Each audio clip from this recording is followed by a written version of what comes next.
Hello beautiful soul! Welcome back to my channel. This is my channel from Japan, Kabayan Gemini. This reading is for you. Tingnan natin ang iyong April 2026. Maraming salamat muna sa mga subscriber, new subscriber, cross-watcher, at sa mga bagong pasok dyan. Welcome na welcome kayo sa bahay ni Ate Aimee. Salamat din sa nakatapan ng puso ninyong mga comments at sa mga nagpa-personal reading. Marami pong salamat. Kung gusto niyo na energy niyo lang talaga, ang gusto niyo makuha natin, all the details is in description below. Pakicheck na lang. General reading tayo, kunin mo lang sa'yo, at itapon ang hindi naman talaga sa'yo. Maaring vice versa. Energy mo, energy ng person mo, energy ng malapit sa puso mo, nangyayari, or mangyayari pa lang. Use your own intuition, lawakan niyo yung isipan. Ano man ang gender mo, ano man edad mo, wala sa baraha ang kapalaran ng tao, kayo pa rin ang makapagpapabago nito. Gawin yung guide, yung mga warning, hindi yung negative. Warning yung para magkaroon kayo ng idea, awareness, action, change of action, mga pwedeng maiwasan at iba pa. Pero kung gusto nyo talaga na positive reading lang gusto nyo marinig, baka hindi nyo magustuhan yung reading natin, ano? Yan, try to analyze yung reading natin para magkaroon kayo ng positive outcome. Kaysa na nakakarinig kayo ng mga positive reading, tapos hindi nyo alam kung ano yung outcome, diba? Nasa inyo pa rin yan. But tandaan nyo palagi, the choices is always available, is in yours. Ikaw at ikaw pa rin magdidesisyon hanggang sa huli. Gemini. Situation in the balance that require careful handling. Kailangan is palaging balance and control. Pwedeng sa iniinom, kinakain, sa relasyon, sa mga taong nakasalamuha mo, nakakausap mo, ganyan. Wag labis, no? Mahirap din kasi yung labis, no? Pwedeng hindi magiging maganda yung outcome niya. Basta balance talaga, as in balance and control. Maring iba sa inyo is may taong magsisinungaling, ano? Or maybe you will be involved in a law. Yan. May mga law situation ako na nakikita sa iyo.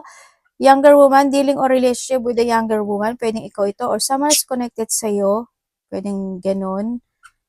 Pwedeng siya yung magsisinungaling or siya yung kailangan ng maging mabait ka or mag-control ka. Pwedeng nandun sa point na yun or kailangan mo evaluate yung mga situation. Or maybe this is you, no? Ako nakikita sa iyo, meron kang time to get out of a situation. Kaya handito pala si balance. May mga sitwasyon na kailangan mong umalis o tumalikod na o gawin o aksyonan na, no? Yung situation na iyon. Kasi di sa problem. Kumbaga wala na no? Wala, tumapon na. Wala na, as in, di sa dark. Kumbaga mag-focus ka lang talaga sa sarili mo. Younger woman kasi is also the beginning. No, the situation of the beginning, and also the grasshopper kasi is balancing. Kumbaga, doon yung point of kailangan mo nang itama yung mga maling sitwasyon. Kailangan mo na mag-focus to start a new beginning into your life is more on rebirth situation sa iba sa inyo. Pero nasa inyo pa rin yan. Kasi the more na mas gagaang yung energy mo, more blessing to come. Kumbaga, nandun sa point na magkakaroon ng mga recognition sa iba and reward for merit situation. Where nasa sa'yo yan, it's up to you kung paano mo i-handle ang sarili mo. Someone's working against you behind your back. Ingat ka kasi may nagmamatsyag. May mga rooster ba kayo? Ay, hamster, rooster. Hamster, daga, hamster, ganyan. Baka may mga daga sa bahay nyo. Yan, may tao na may masamang balak sa iyo. Ingat nyo lang din, Or maybe this is you. And mayroon ka ring shark. Kaya pala dito si grasshopper. Take care or there will be loss of material wealth. Ingat ka na lang din kasi wag masyadong palagastos, wag labis-labis tulad ng sabi ko kanina, di ba? Kasi pwedeng magkaroon ka ng problema sa pera. At yung iba naman sa inyo, kasi this is shark, ibig sabihin, may mga unfinished business na connected ang pera. Ganyan. Sa iba sa inyo. Pag dito kay rat at kay shark, siguro mag-ingat ka rin sa mga dealing situation when it comes na connected ang pera. Yan may mga link na yan, yung mga internet situation, ganyan. Ingat ka na lang kasi hindi yan good. As in, hindi yan good. Pwede ka ma-scam. Pwede kang maloko or madaya o malinglang ha. Ingat lang din. Pwedeng kahit hindi man doon sa computer, sa mga link-link na yan, pwedeng sa sarili mo, di ba? Handun yung point na hindi mo na pag-isipan, bigla kang gagastos, tas after no, wala ka na palang pera, yung mga ganang sitwasyon. Yan. Kung ano man yung sitwasyon na iyan, ingat-ingat na lang din. Pwedeng may tao dito magtatali-talinuhan, ano. Okay, pineapple, reconciliation. Magkakaroon ng mga reconciliation, kung titignan ko dito, with comes to material wealth, magkakaroon ng mga pag-uusap related to a money, ganyan, or related to a past situation. Ako nakita may mga matang nakatingin din sa'yo, or sa iba sa inyo is may tao na hindi pa nakaka-move on and want ng reconciliation. No? Ako nakikita sa iyo. And pay attention to your finances. Sabi ko na nga ba, material wealth, finances. So, mag-ingat ka daw. Kaya dito si Grasshopper, mag-ingat ka. Kasi handito rin kasi si Gabriel. Kaya pwedeng maloko ka or hindi mo maisip na na-over ka na sa gastos. Kanya, mag-ingat ka daw sa ano mo ha. Pera mo. And an emotional, secure, loving family is important to you. Iba sa inyo, importante talaga sa iyo yung family. No? Ako nakikita sa'yo. Pero alam mo, kung titignan ko dito si Shark, tsaka si Rat, tsaka si Pineapple, ibig sabihin may nagmamatcheck sa family mo. Or pwedeng may kapamilya ka na ayaw sa'yo or galit sa'yo. Pwedeng sa iba dito kasama ito sa trabaho kasi dito si Force, no? Sa iba sa inyo is may naglilimlim. May buntis ba? Mabubuntis, mga anak? Iba sa inyo, no? Kaya mag-focus ka rin sa kanya. Ang nakikita ko sa'yo dito, baka medyo sensitive yung tao na yon, or handito sa sitwasyon na maaaring iba sa inyo is siguro in the past is hindi nagiging maganda yung kaperahan nyo. This time siguro magfo-focus ka na more sa finances mo, no? Or you need ano dito, kumbaga pagsasaayos itong sitwasyon na to. Yan. Importante sa yung family mo talaga, yung family related. And a long journey, either physical, mental, will leave you wiser at the end. Yung mga pinagdadaanan mo sa buhay mo na hirap, yan yun daw yung makapagbibigay sa'yo ng katatagan until the end. Kumbaga, mas magiging susubukin ka ng panahon. No, this time, sa nakita ko kasi tamurat and shark siya, di ba? Subukin ka ng panahon, parang elepante lang yan, no? Umaraw, umulan, madrain yung lupa, pero still standing sila, di ba? Kaya ka sila umaabot ng 100 years, more than pa actually, di ba? Yun ang nakikita ko to. Kaya parang be an elephant, be an elephant, na andun na yung pagiging strong personality and strong, kumaga ready ka sa lahat ng hamon na darating sa buhay mo. Yan. Yun ang makakatulong sa'yo para mas more kang matatag sa hinaharap. Bisa may mga pagsubok na darating pa talaga sa'yo, no? Parang kasi nandito si Nes eh.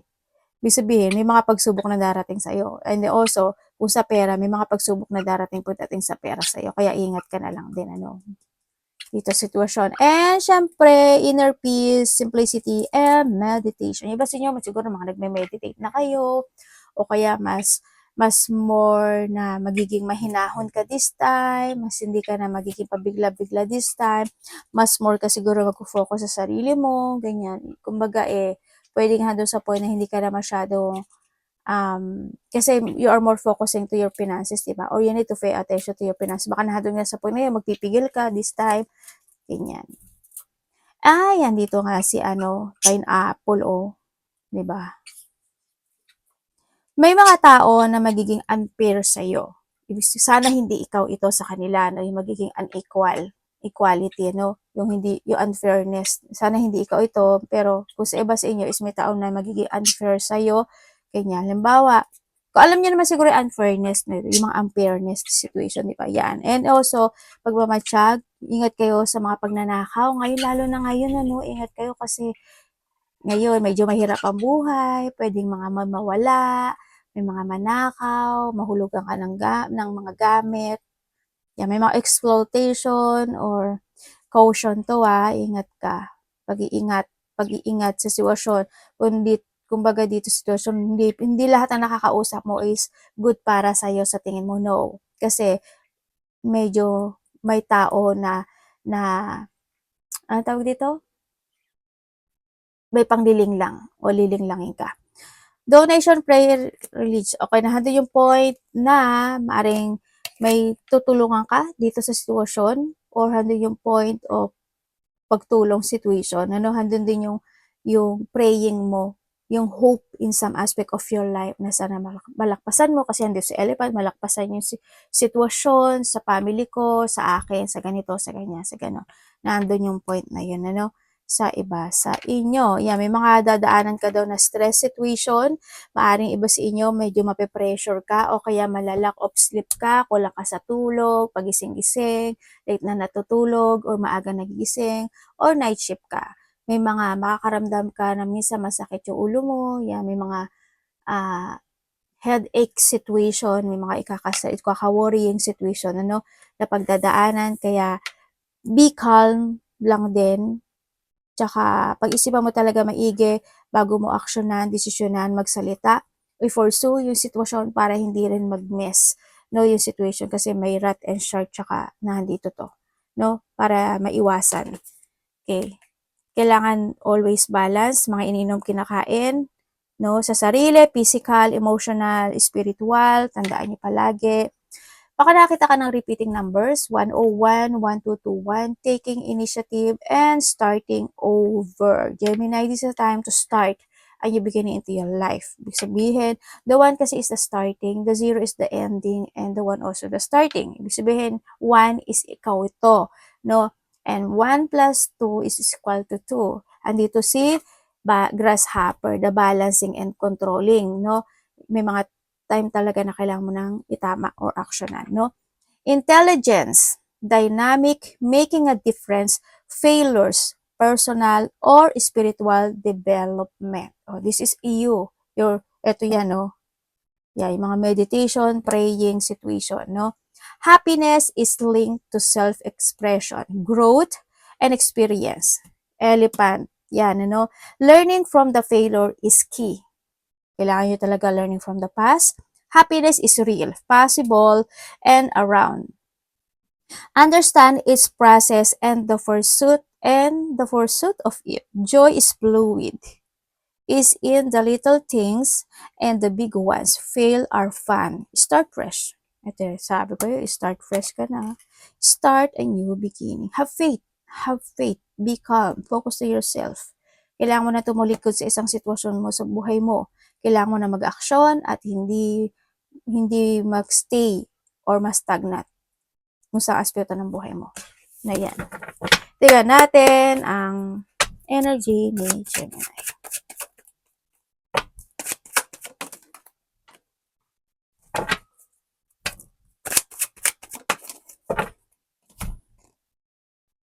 Okay, what comes sa yung energy is, ang nakikita ko sa iyo dito is you finding peace, no? Sorry ha kasi medyo bulo si ate. Na ano pa yung throat ko. Andito yung pag-move on or you moving on in some aspect of your life. May mga bagay ka na parang you learn to growth. Para may mga malalearn to growth situation ka this time, ano? So nakita ko sa iyo dito, yung energy mo rin is mas more ka maging very creative. May mga sitwasyon na maa-accept mo na, may mga sitwasyon na i-recover mo, or handle yung point of self-recovery, pwedeng nandun sa kasi nandito siya, diba? Handun din yung point na magkakaroon ka ng mga self-forgiveness sa sarili mo, and then yung iba sa inyo is it's more on healing situation, ano? Magkakaroon ka na ng mga point. Or pwedeng nandun sa point na may mga tao or may tao na makapagbibigay sa'yo to heal the situation. Yun na nakikita ko sa'yo dito. May mga tatalikuran ka na rin dito. Moving on and pagtalikod or handun yung point na yun nga, parang may mga aaralin to growth or may mga matututunan ka na mag-growth ka doon. Tingnan natin. Parating kay Gemini.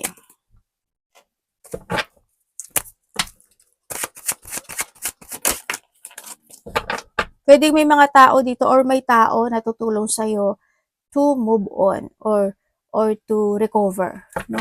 Ay, nasabi ko na ba kanina yun? Parating po kay Gemini. OMG. Parang hindi maganda yung nakita ko.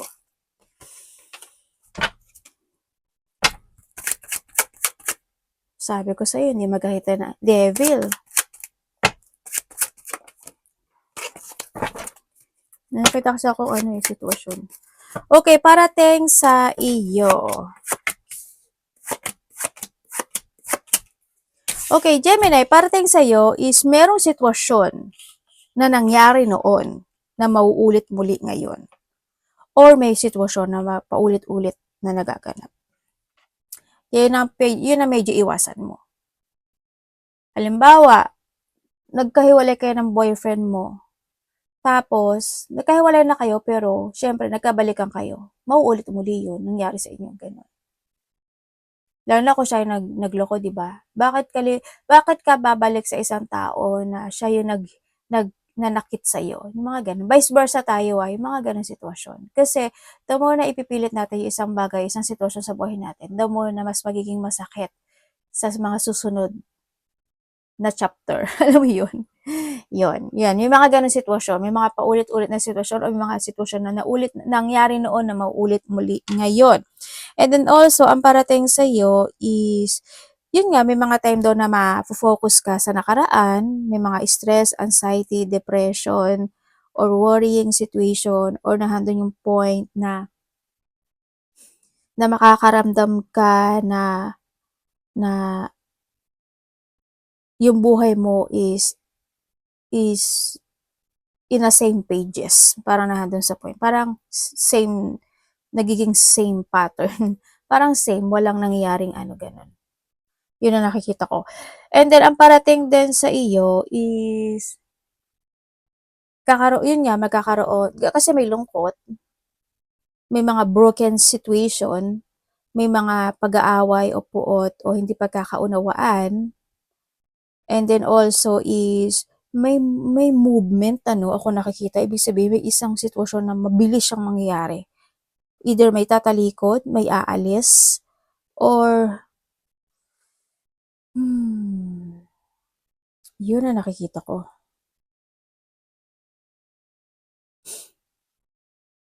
May movement Sa iba naman sa inyo, yun nga, baka may insomnia ba kayo? Yan, iba sa inyo may insomnia daw kayo, o tapos, may mga panaginip no? May mga panaginip na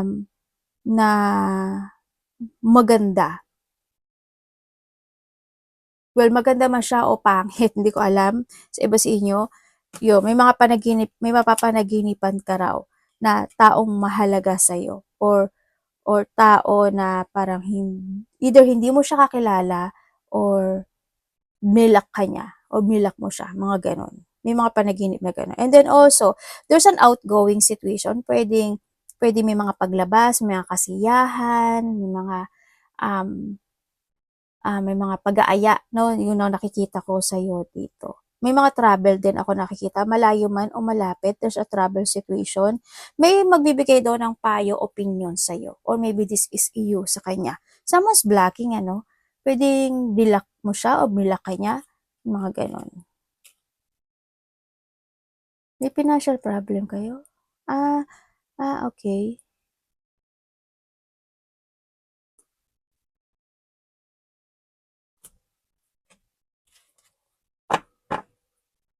Yun ang nakikita ko sa iyo dito. May no? Merong successful situation sa buhay mo. May magsasucess. Siguro, within the 11 days, weeks, months, mga ganyan.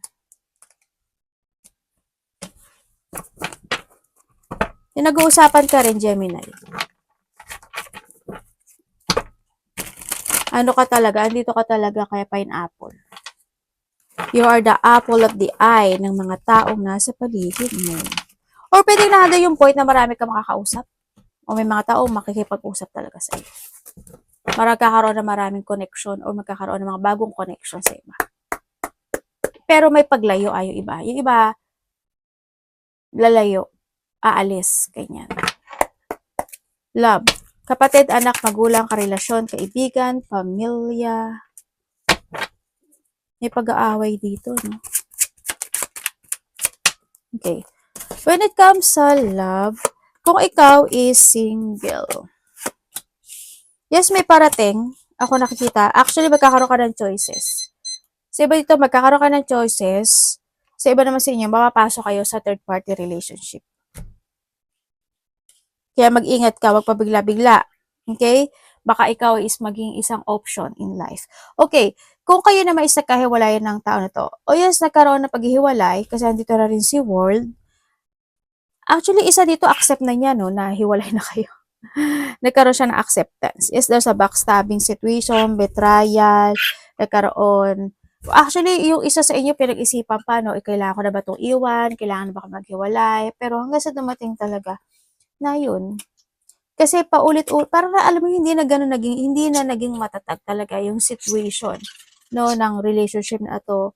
Kaya dumating na rin point na nag-collapse na talaga, no, nakahanap ng iba dito sa sitwasyon, pero sa isa dito is hindi pa rin maka-move on or hindi yung tension na para sa kanya is not resolving, pero yung isa kasi tumalikod na talaga at nag-cutting na sa situation. Naging malihim ang isa, no, sa nakikita ko sa iyo dito.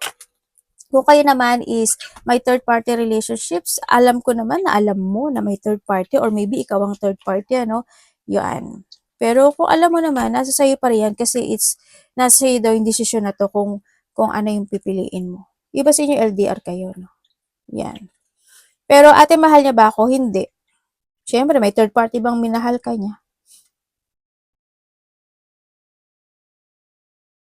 Yun na nakikita ko. Kung may third party, siyempre hindi ka niya mahal. Kasi andito ka na, oh. Kumbaga nandun na lang yung point na medyo magulo kasi yung sitwasyon, ano, ng connection na ito. Hindi ko alam why, pero ang gulo. As in. Kung kayo naman is walang third party situation, accept mo kung sino yung connected mo, kung connection. Accept mo kung sino siya para sa'yo. Para sa'yo, this person is, kahit mahirap, kahit may mga struggle, kahit na naguguluhan ka minsan, but still, accept mo pa rin siya, di ba? Kasi there's a love. Sa mga walang third party to, yun ang nakikita ko sa'yo dito. Yun nga lang, syempre, may mga same pattern situation pa rin na nagaganap, di ba? Kumbaga, nagiging paulit-ulit lang din yung sitwasyon. Yun. But you try to make it balance, this connection. Sometimes, may mga feeling emotion o lungkot ka talaga na nararamdaman dito sa sitwasyon. Pero still, accept mo siya. Nagkakaayos naman din kahit papaano sa nakita ko. Sa mga walang third party, ulitin ko, walang third party yung sinabi ko. Money ni Gemini. Ay. Kamusta po yung money ni Gemini?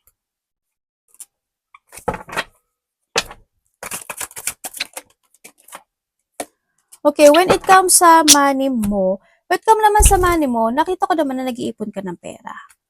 No? Iba sa inyo, nakita ko, nag-iipon ka ng pera, kaya mas magiging maganda yung flow ng money mo. Yun nga lang, may time daw na madi-disorganize ka.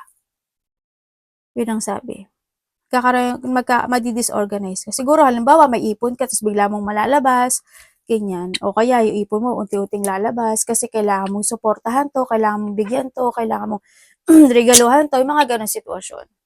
Sa iba naman sa inyo, is may nakikita ko na nagkakaroon ng pag-aaway o gulo when it comes to territorial, comes to mana, pera, bahay, lupa, mga ganyan.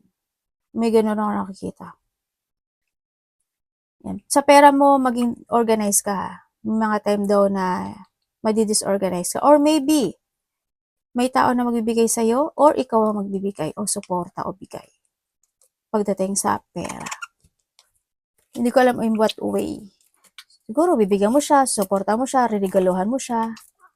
Ganun. Yun na, nakikita ko baluga. Ben, anak! Arigato naman si God bless.